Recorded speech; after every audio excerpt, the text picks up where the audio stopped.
मराठा आरक्षणासह इतर समाजाच्या आरक्षणावरून महाराष्ट्रामध्ये सध्या रान पेटलेलं आहे।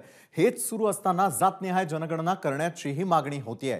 मात्र याबाबत राष्ट्रीय स्वयंसेवक संघाचे विदर्भ प्रांत सहसंघचालक श्रीधर गाडगे, छगन भुजबळ आणि सुधीर मुनगंटीवार यांनी प्रतिक्रिया दिल्यात। पाहूयात।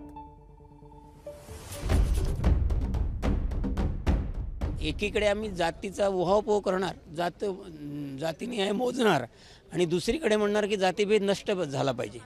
तर असं होत नाही आहे। जर विस्मरणात जात असेल विस्मरणात जाऊ द्यावं, कारण जात ही कोणी निर्माण करत नाही। जर आपण जाती व्यवस्थेला खतपाणी घातलं तर जातीगट तेढ निर्माण होईल।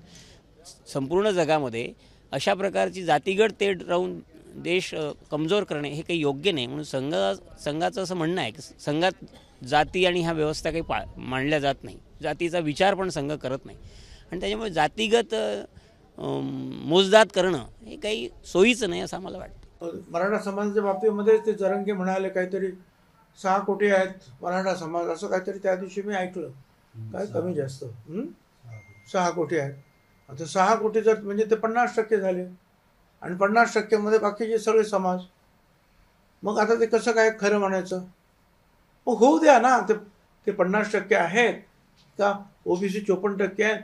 आता ओबीसी 54% आहेत, ते 50% आहेत, बाकीचे सगळे आहे असं म्हटलं तर हिशोब गेला 150% त्यामुळे मग आम्ही म्हणतो की बरं ठीक आहे, जात गणना करा, त्याच्यामुळे ओबीसी किती आहे हे समजेल।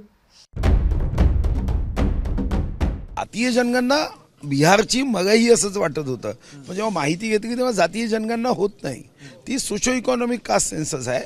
आणि महाराष्ट्राचे उपमुख्यमंत्री देवेंद्रजींनी सांगितलं आहे की बिहारचं जे सोशो इकॉनॉमिक कास्ट सेन्सस झालं त्या आधारावर आम्ही एकदा बिहारचा अभ्यास करून महाराष्ट्रातही विचार करू। जाती जनगणना झालीच नाही है।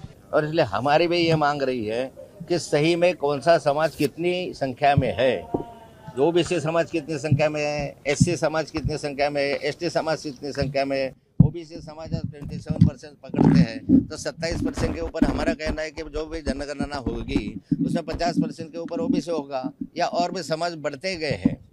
तो इस जनगणना के आधार पर नया कानून बना के नई सहूलत उनको देना चाहिए। इसलिए जात निहाय जनगणना होनी चाहिए, हमारी भूमिका है।